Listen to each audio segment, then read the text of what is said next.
जय श्री कृष्ण भक्तों। देखिए, हिंदू धर्म में सभी व्रत में एकादशी का व्रत सबसे श्रेष्ठ और महत्वपूर्ण माना गया है। हर महीने में 2 एकादशी व्रत पड़ते हैं। पौष मास के कृष्ण पक्ष की एकादशी को सफला एकादशी कहते हैं। भगवान विष्णु जी ने सभी लोगों के कल्याण के लिए अपने शरीर से पुरुषोत्तम मास के एकादशियों सहित कुल 26 एकादशियों को उत्पन्न किया। श्रीमद् भगवत गीता में भगवान श्री कृष्ण ने एकादशी तिथि को अपने ही समान बलशाली बताया है। सभी एकादशियों में नारायण भगवान के समान ही फल देने की सामर्थ्य है। इस दिन भगवान नारायण अर्थात भगवान विष्णु की पूरी विधि विधान से पूजा आराधना करने से व्यक्ति को जीवन में सभी प्रकार की सुख समृद्धि और सौभाग्य की प्राप्ति होती है और अंत में मोक्ष मिल जाता है। तो आज के इस वीडियो में मैं आपको सुनाऊंगी सफला एकादशी व्रत की संपूर्ण कथा। तो कथा को शुरू करने से पहले हाथ जोड़कर भगवान विष्णु जी का ध्यान करें।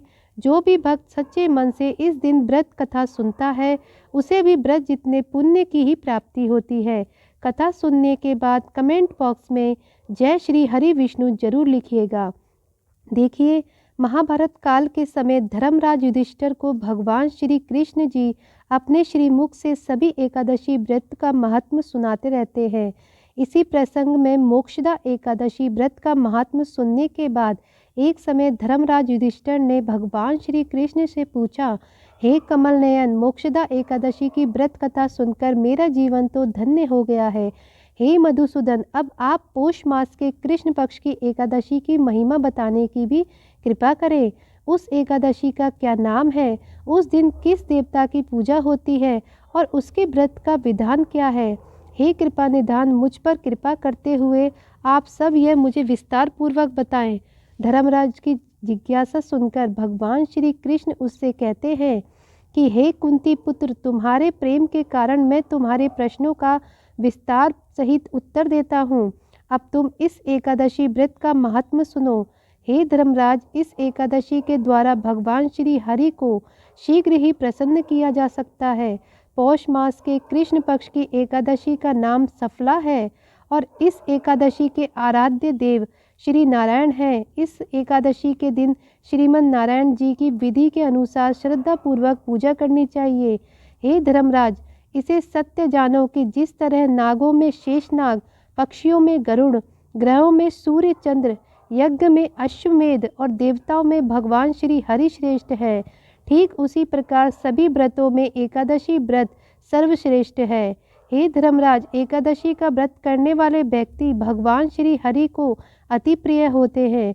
इस एकादशी में नारियल, नैवेद्य आदि अर्पण करके भगवान श्री हरि की पूजा करनी चाहिए। साथ ही मनुष्य को 5 सहस्त्र वर्ष तपस्या करने से जिस पुण्य का फल प्राप्त होता है वही पुण्य श्रद्धा पूर्वक रात्रि जागरण सहित सफला एकादशी का उपवास करने से मिल जाता है। हे धर्मराज, अब तुम सफला एकादशी की कथा भी ध्यान पूर्वक सुनो। आइए कथा सुनते हैं। प्राचीन समय में चंपावती नगर में महेशवान नाम का एक राजा राज्य करता था। उसके 4 पुत्र थे और उसका सबसे बड़ा पुत्र, जिसका नाम लुम्पक था, वह सबसे बड़ा महापापी और दुष्ट था। वह हमेशा पर स्त्री गमन में तथा वैश्यों के यहाँ जाकर अपने पिता का सारा धन खर्च किया करता था। देवता, ब्राह्मण, वैष्णव आदि सुपुत्रों की निंदा करके वह बड़ा प्रसन्न हुआ करता था। सारी प्रजा उसके कुकर्मों से दुखी थी, परंतु युवराज होने के कारण सब चुपचाप उसके अत्याचारों को सहन करने के लिए मजबूर थे और किसी में भी इतना साहस नहीं था कि कोई राजा से उसकी शिकायत कर सके। परंतु कहते हैं कि बुराई अधिक समय तक पर्दे में नहीं रह पाती। एक दिन राजा महेशवान को लुम्पक के कुकर्मों का पता चल ही गया। तब राजा बहुत क्रोधित हुआ और उसने लुम्पक को अपने राज्य से निकाल दिया। पिता द्वारा त्यागते ही लुम्पक को सभी नागरिकों ने भी त्याग दिया। अब लुम्पक सोचने लगा कि मैं क्या करूं, कहाँ जाऊं। अंत में उसने रात को पिता के राज्य में चोरी करने की भी ठान ली। अब वह दिन में तो राज्य से बाहर रहने लगा, परंतु रात होते ही अपने पिता की नगरी में जाकर चोरी और अन्य बुरे काम करने लगा। रात में वह जाकर अपने ही नगर के निवासियों को मारता और उन्हें कष्ट दिया करता। फिर दिन में वह वन में निर्दोष पशु पक्षियों को मारकर उन्हें खा जाया करता था। कभी कभी रात में जब वह नगर में चोरी आदि करते पकड़ा भी जाता तो राजा के डर से पहरेदार उसे छोड़ दिया करते। वो कहते हैं ना कि कभी कभी अनजाने में ही प्राणी ईश्वर की कृपा का पात्र बन जाता है, चाहे वह कितना भी पापी क्यों न हो। ऐसे ही कुछ लुम्पक के साथ भी हुआ। जिस वन में वह रहता था वह वन भगवान श्री हरि को बहुत प्रिय था।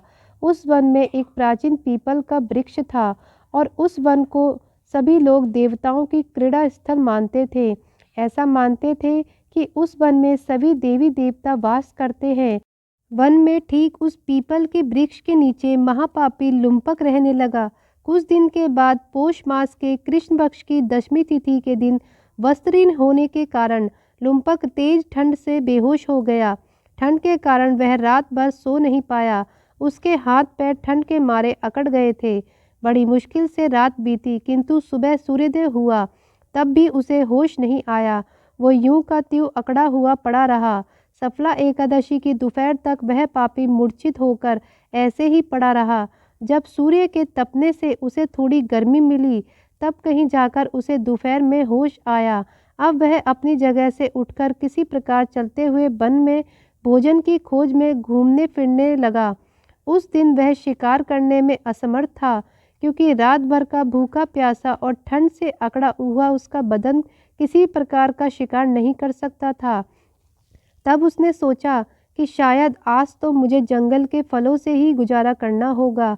इसलिए उसने जमीन पर गिरे हुए फलों को उठाया और उन्हें लेकर पीपल के वृक्ष के नीचे आ गया। तब सूर्यास्त होने का समय भी हो चुका था। भूखा होने के बाद भी वह उन फलों को नहीं खा सका, क्योंकि कहाँ वह रोज जंगली जानवरों को मारकर उनका मांस खाता था और आज कहाँ उसे खाने में केवल फल ही मिले और उसे फल खाना बिल्कुल भी अच्छा नहीं लगता था।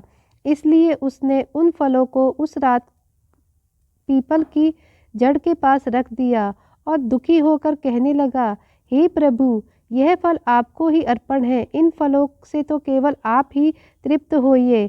ऐसा कहकर वह रोने लगा और रात को उसे नींद नहीं आई। अब वह सारी रात पीपल की वृक्ष के नीचे बैठा हुआ रोता रहा। इस प्रकार उस महापापी से अनजाने में ही एकादशी का उपवास हो गया। उस महापापी के एकादशी उपवास और रात्रि जागरण से भगवान श्री हरि अत्यंत ही प्रसन्न हुए और उसके सभी पाप नष्ट हो गए। सुबह होते ही द्वादशी तिथि को एक दिव्य रथ अनेक सुंदर वस्त्रों से सजा हुआ वहां आया और ठीक उसके सामने आकर खड़ा हो गया। उसी समय आकाशवाणी हुई, हे युवराज, भगवान नारायण के प्रभाव से तेरे सभी पाप नष्ट हो गए हैं। अब तू अपने पिता के पास जाकर राज्य प्राप्त कर। जब यह आकाशवाणी लुम्पक ने सुनी तो वह बड़ा ही प्रसन्न हुआ और कहने लगा, हे प्रभु, आपकी जय हो। ऐसा कहकर उसने सुंदर वस्त्र धारण किए और फिर अपने पिता के पास गया। पिता के पास जाकर उसने सारी बात अपने पिता को बताई। लुम्पक ने अपने पिता से अपने अपराधों के लिए क्षमा मांगी। पिता ने अपने पुत्र के मुख से जब सारा वृत्तांत सुना तो उसे माफ़ कर दिया और बड़ी खुशी खुशी अपना सारा राज्य लुम्पक को सौंपकर राजा उसी वन में चला गया। अब लुम्पक शासन अनुसार राज्य करने लगा। उसकी पत्नी, पुत्र आदि भी भगवान श्री हरि के परम भक्त बन गए। वृद्धावस्था आने पर वह अपने पुत्र को राज्य सौंपकर भगवान का भजन करने के लिए उसी वन में चला गया और अंत में परम पद को प्राप्त हुआ। हे धर्मराज, जो मनुष्य श्रद्धा और भक्ति पूर्वक इस सफला एकादशी का उपवास करते हैं उनके सभी पाप नष्ट हो जाते हैं और अंत में मोक्ष की प्राप्ति होती है। हे धर्मराज, जो मनुष्य इस सफला एकादशी के महात्म को नहीं समझते उन्हें पूंछ और सींगों के समान पशु ही मानना चाहिए। सफला एकादशी के महत्व को पढ़ने अथवा सुनने से प्राणी को रास में यज्ञ के समान फल प्राप्त होता है।